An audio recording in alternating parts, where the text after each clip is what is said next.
अच्छा, शादी के बाद वैसे क्योंकि आप लोगों की बड़ी अनकन्वेंशनल सी शादियां थी, तो जब उस घर में गई तो कैसे आपने एडजस्ट किया? आपने भी कैसे एडजस्टमेंट्स अपने बैठाए, उनके बारे में बताइए। सबसे बड़ा प्रॉब्लम तो मुझे वहाँ पे मतलब नाला सोपारा था, तो लाइट जाती रहती थी, तो मेरे लिए वो सबसे मेजर इशू था।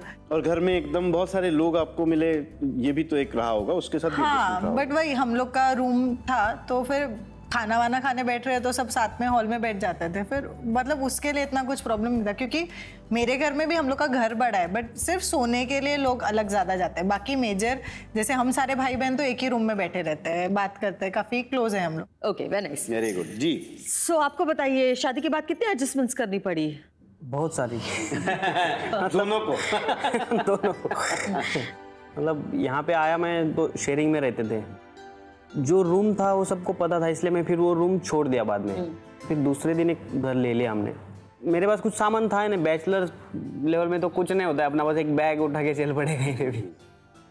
तो चले गए उस घर में, तो शायद उस घर में कोई पहले नहीं रहता था, बहुत गैप हो गया था, लाइट वेट भी प्रॉब्लम था, लाइट भी नहीं थी मतलब वहाँ पे। तो मतलब गए उस समय, पूरा सफाई घर का सब, फिर बाजू हले गए, वहाँ से एक्सटेंशन लगा के फिर लाइट किया। तो 2-4 दिन फिर वो मतलब बिना लाइट के वहीं से मतलब हम लोग सर्वाइव किए। बाकी मेरे पास थोड़ा कुछ फैन बिन था, वो सब लगा के।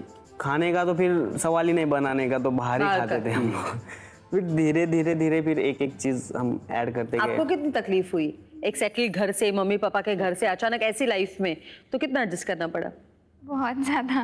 तो ये फीलिंग कभी नहीं आई कि गलत जगह फंस रही हूँ, गड़बड़ हो गया यार, लाइफ में गलत डिसीजंस ले लिए हैं? नहीं हुआ, बिल्कुल भी नहीं हुआ? बिल्कुल भी नहीं। Very good. तो क्या शर्माइन, आपके दिमाग में कुछ खुरापात सूझ रही थी? मुझे डांस की तो झलक देखनी बनती है। अरे बिल्कुल बनती है शर्माइन। तो भाई आप इतने बढ़िया डांसर हैं, हमें दिखाइए, हम कैसे मान लें आप बढ़िया डांसर हैं? आप कैसे इनको क्या क्या सिखाया था आपने? आप दिखाइए हमें प्लीज। 3, 2, 1 म्यूजिक।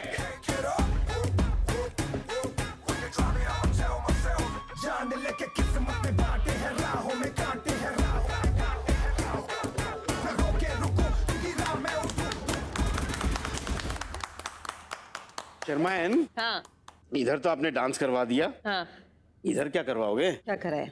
आप गाते हैं ना, तो एक खूबसूरत गाना गा दीजिए आपकी बीवी के लिए।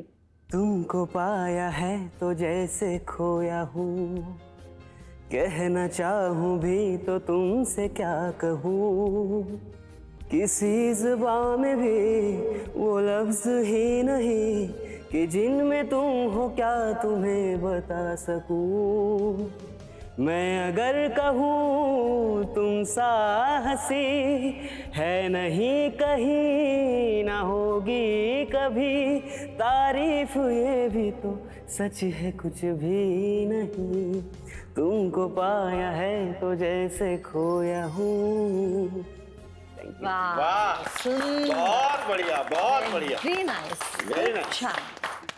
शर्माइन जी, क्या बढ़िया नाचे हैं जी, क्या बढ़िया गाया है जी। मगर एक बात तो है, हाँ। दोनों छोटे हैं, हाँ। और हम छोटे बच्चों के साथ क्या करते हैं? गेम खेलते हैं। तो गेम खेले? ओके, चलिए जो बच्चों गेम हो जाए। ये सारे फसाद की जड़ तुम ही हो, हाँ? ऐसे काहे बोल रहे हैं? हमने कुछ नहीं किया है भाई। हम तो एक काली के कहने पे नंदू को नैना का धर्म पिता बना रहे थे बस।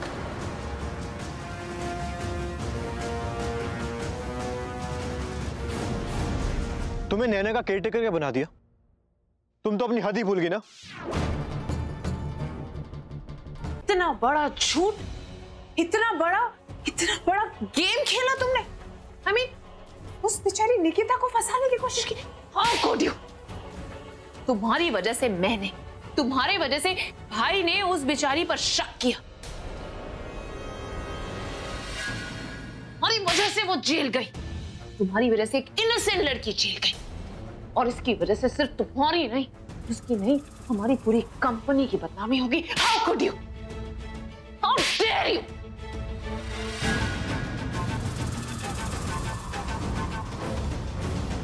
अब और नहीं। माई सुनो, मुझे तुमसे जरूरी बात करनी है, यहाँ ध्यान दो।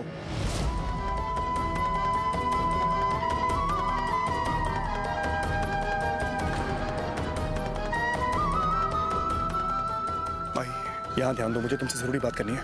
विश्वास नहीं होता सत्या, मम्मा मुझसे इतनी नफरत करती है। देखा तुमने अरीना को माई समझकर कितना परेशान कर रही है। क्या मैं इतनी बुरी हूँ सत्या? तेरी शादी में इच्छा से